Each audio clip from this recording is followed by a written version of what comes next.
Hi friends, இந்த வீடியோல நம்ம கண்ட்ரோல் சிஸ்டம்ஸ் ஈஸி 3351ல உள்ள இம்பார்ட்டன்ட் क्वेश्चंस எல்லாத்தையுமே பார்ப்போம். சோ இதுல வந்து நம்ம யூனிட் வைஸ்ல ஒரு 4 to 3 டாபிக்ஸ் கொடுத்திருக்கோம். அதுல வந்து ஸ்பெசிஃபிக்கா லைக் நிறைய क्वेश्चंस என்னால படிக்க முடியாது அப்படின்றவங்களுக்கு எது ரொம்ப இம்பார்ட்டன்ஸ் கொடுத்து படிக்கணுமோ அதை வந்து நம்ம ரவுண்ட் பண்ணி கொடுத்திருக்கோம். மோர் ஓவர் இந்த சப்ஜெக்ட்டுக்கு கான்செப்ட் வீடியோஸ் வேணும்னா நீங்க கமெண்ட் பண்ணுங்க சோ தட் நான் அது வந்து போஸ்ட் பண்றேன். சோ மோர் ஓவர் இதுல ஓவராலா நிறைய பேர்கிட்ட கேட்டாலும் என்ன சொல்லுவாங்கன்னா block diagram reduction, signal flow graph, Bode plot, polar plot அப்படி சர்டன் டாபிக்ஸ் படிச்சாலே ஒரு கொஸ்டின் நமக்கு அட்டன் பண்ற மாதிரியே இருக்கும். சோ ஒரு யூனிட்லயுமே எல்லாருக்குமே படிக்கிற மாதிரி இம்பார்ட்டன்ட் கொஸ்டின்ஸ் இருக்கும். அதுல ஸ்பெசிஃபிக்கா என்னால ஒரு கொஸ்டின் 2 கொஸ்டின் தான் படிக்க முடியும்னா அதுக்கு பேஸ் பண்ணியுமே ரொம்ப இம்பார்ட்டன்ட் கொஸ்டின்ஸ் கொடுத்து படிச்சிருக்கோம். ஓகேவா? பட் உங்களோட ஓன் ரிஸ்க் தான் அது. சோ ஃபர்ஸ்ட் யூனிட்ல நம்ம என்ன பாக்குறோம்னா block diagram reduction, signal flow graph. இது எப்பவுமே நமக்கு ரிப்பீட்டடா ஒரு கொஸ்டின் கம்பல்சரியா அதுல கேட்டுட்டு இருப்பாங்க. சோ எய்தர் உங்களுக்கு பிளாக் டயக்ராம் ரிடக்ஷன் பேஸ் பண்ணி கேட்கலாம், ஆர்எல்ஸ் சிக்னல் ஃப்ளோ கிராஃப் பேஸ் பண்ணி கேட்கலாம். இல்லனா பிளாக் டயக்ராம் ரிடக்ஷன் டயக்ராம் கொடுத்துட்டு அதை சிக்னல் ஃப்ளோ கிராஃப் படி ரெடியூஸ் பண்றது மாதிரி கேட்பாங்க. சோ கன்வர்ஷன் ரிடக்ஷன் மெத்தட்ஸ் கேட்கலாம். எய்தர் சிக்னல் ஃப்ளோ கிராஃப்ல கொடுத்துட்டு அந்த black diagram reduction technique use பண்ணி சால்வ் பண்ண கேட்கலாம். சோ அந்த மாதிரி இருக்கும். சோ தட் அது ரெண்டுமே ரொம்ப கிளியரா இருக்கணும். சோ சர்டன் அந்த ரூல்ஸ் இருக்கும் நமக்கு சிக்னல் ஃப்ளோ கிராஃபுக்குமே சரி பிளாக் டயக்ராம் ரிடக்ஷனுக்குமே சர்டன் ரூல்ஸ் இருக்கும். அதை படிச்சுட்டாலே ஓரளவு ட்ரை பண்ணி கொண்டு போகலாம். சோ ஸ்டெப்ஸுக்கு கண்டிப்பா மார்க்ஸ் இருக்கும். தென் அதே மாதிரி தியரி பார்ட் ஆஃப் கொஸ்டின்ஸ்ல பார்த்தோம்னா DC and AC servo motor, electrical and mechanical transfer function models அது ரெண்டுமே படிச்சிருக்கணும் theory questions in terms of. Then second யூனிட்ல பார்த்துட்டோம்னா நமக்கு அந்த first order second order reactions, systems of reactions, அந்த transient system steady state response படிச்சிட்டாலே ஒரு கொஸ்டின் ட்விஸ்ட் பண்ணி மோர் ஓவர் கேட்பாங்க. இன்கேஸ் அப்படி கேட்கலன்னா நமக்கு கன்வெர்டர்ஸுக்கு போயிருவாங்க. சோ இதுல என்னெல்லாம் இருக்குன்னா நமக்கு ஃபர்ஸ்ட் ஆர்டர் சிஸ்டம் ஒன்னு இருக்கு. தென் அதே மாதிரி செகண்ட் ஆர்டர் சிஸ்டம்ல 3 கேட்டகரி இருக்கு. அன்டேம்ட், அண்டர் டேம், கிரிட்டிக்கலி டேம்ட். ஓகேவா? தென் ஓவர் டேம்ட் இருக்கும். அது அவ்வளவா கான்செப்ட்ஸ் இருக்காது, பட் அதையுமே பாத்துக்கோங்க. அது கூட ஓவர் டேம்ட் இருக்கும். சோ இப்படி 4 கேட்டகரிஸ் இருக்கும். So first order system, second order system. Second order சிஸ்டம்ல அண்டேம்ட், அண்டர் டேம்ட், அன்டேம்ட், கிரிட்டிக்கலி டேம்ட், ஓவர் டேம்ட் 4 கேட்டகரி இருக்கும். சோ இது இவ்வளவுமே ஒரு பார்ட்டா படிச்சுக்கோங்க. தென் செகண்ட் பார்ட் வந்து பிடி, பிஐ அப்புறம் பிஐடி கண்ட்ரோல் சிஸ்டம் டிசைன் இத பத்தி கொடுத்திருப்பாங்க. சோ இதுல அட்லீஸ்ட் பிஐடி மட்டுமாவது ரொம்ப இம்பார்ட்டன்ஸ் கொடுத்து படிச்சுக்கோங்க. சோ இதெல்லாம் ஃபர்ஸ்ட் 2 லெசன்ல உள்ள important question. Then third lesson போவோம்.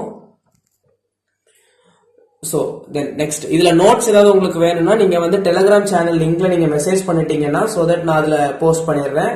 சம் நோட்ஸ் எல்லாம் போட்டிருக்கேன். அண்ட் ஏதாவது குவரிஸ் இருக்குன்னா கமெண்ட் பண்ணுங்க.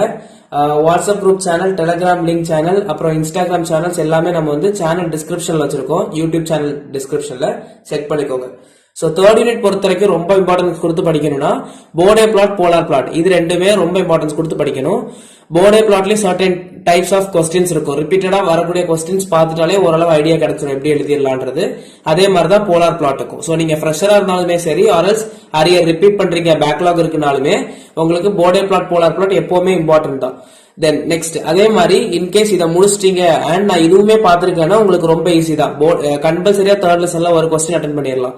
அதுவும் இல்லாம நமக்கு இந்த போர்டே பிளாட் வந்து cascade, lead compensator, lag compensator, lag lead compensator இதுலயுமே நம்ம போர்டே பிளாட் யூஸ் பண்ணி தான் சால்வ் பண்றோம். சோ தட் நீங்க போர்டே பிளாட் படிச்சிட்டீங்கன்னா போலார் பிளாட்டுக்கு முன்னாடி இந்த 3த்தையுமே கொஞ்சம் கம்பேரிட்டிவா படிச்சிட்டீங்கன்னா ஓரளவு அட்டென்ட் பண்ணிடலாம். தென் போலார் பிளாட்டுக்கு போங்க. நெக்ஸ்ட் நமக்கு ஃபோர்த் லெசன்ல பார்த்தோம்னா இந்த 3 கான்செப்ட்ஸ் தான். இது 3த்துல இருந்தா மோஸ்டா ரிப்பீட் ஆகி ஒரு சப்டிவிஷன் கண்டிப்பா இருக்கும். Root stability criterion, root locus concept, அதுக்கப்புறம் நைக்யூஸ்ட் ஸ்டெபிலிட்டி கிரைட்டீரியன். இந்த ரூட் லோகஸ் கான்செப்டையும் நைக்யூஸ்ட் ஸ்டெபிலிட்டி கிரைட்டீரியனையும் நிறைய வாட்டி கேட்டிருப்பாங்க. அதுலயும் ரூட் லோகஸ் வச்சு 16 மார்க்ஸ்ல கூட எக்ஸ்பெக்ட் பண்ணலாம். தென் ஃபிஃப்த் லெசன் பார்த்தோம்னா ஃபிஃப்த் லெசன்ல கண்ட்ரோலபிலிட்டி அண்ட் அப்சர்வபிலிட்டி ரொம்ப இம்பார்ட்டன்ட். மோஸ்டா அதுல இருந்து எக்ஸ்பெக்ட் பண்ணலாம். இன்கேஸ் அதுல இருந்து வரலன்னா அதுக்கு ஈக்குவலண்டா நமக்கு கேட்கக்கூடியதான் இந்த conversion of state variable models to transfer function or else conversion of transfer function to variable models, state variable models. ஓகேவா? சோ இது ரெண்டுமே நமக்கு மாத்தி மாத்தி கேட்கறதுக்கு சான்சஸ் இருக்கு. அதே மாதிரி ஸ்டேட் வேரியபிள் ரெப்ரசன்டேஷன் எப்படி கொடுக்குறாங்க இது 3மே நீங்க கம்பேரிட்டிவா ஒரே கொஸ்டின் மாதிரி மாடல்ஸ் பிராக்டிஸ் பண்ணிட்டீங்கன்னா அட்டென்ட் பண்ணிடலாம். தென் கண்ட்ரோலபிலிட்டி அண்ட் அப்சர்வபிலிட்டியுமே தெரிஞ்சிருக்கணும். இந்த லெசன் இருக்கிறதே நமக்கு ஈஸி லெசன்னா 5th லெசன். தென் நீங்க ஃபர்ஸ்ட் லெசனுமே ரொம்ப ஈஸி தான். செகண்ட் லெசன்ல அந்த டெரிவேஷன்ஸ் படிச்சுக்கிட்டீங்கன்னா ஓரளவு ட்ரை பண்ணலாம். தேர்ட் லெசன்ல போர்டே பிளாட், போலார் பிளாட், அதுக்கப்புறம் காம்பன்சேட்டர்ஸ். ஃபோர்த் லெசன்ல Routh criterion, stability criterion, root locus model, Nyquist stability criterion. So இதெல்லாமே தான் நமக்கு ரிப்பீட்டடா ஒரு சப்டிவிஷன் கண்டிப்பா அட்டென்ட் பண்ற மாதிரி இருக்கும். சோ இதெல்லாமே படிச்சிட்டீங்கன்னா கண்டிப்பா ஒரு பாஸ்லாம் அட்டன் பண்ணிடலாம். ஸோ நல்ல மார்க்கும் எடுக்கலாம். பட் கண்டிப்பா பாஸ் ஆகணும்னு நினைக்கிறவங்களுக்கு இது எல்லாத்தையுமே படிச்சிருந்தீங்கன்னா ஓரளவு அட்டன் பண்ணிடலாம். ஓகேவா? ஸோ மோர் ஓவர் இதெல்லாம் தான் நமக்கு ரிப்பீட்டட் அண்ட் ரொம்ப இம்பார்ட்டன்டான கொஸ்டின். ஸோ பிடிச்சிருந்துச்சுன்னா ஃப்ரெண்ட்ஸுக்கும் ஷேர் பண்ணுங்க. கண்டிப்பா யூஸ்ஃபுல்லா இருக்கும். சப்ஸ்கிரைப் பண்ணிக்கோங்க. ஏதாவது டாபிக்ஸ் வேணும்னா கமெண்ட் பண்ணுங்க. ஸோ தட் நான் எவ்வளவு சீக்கிரம் முடியுமோ போஸ்ட் பண்றேன். So thank you.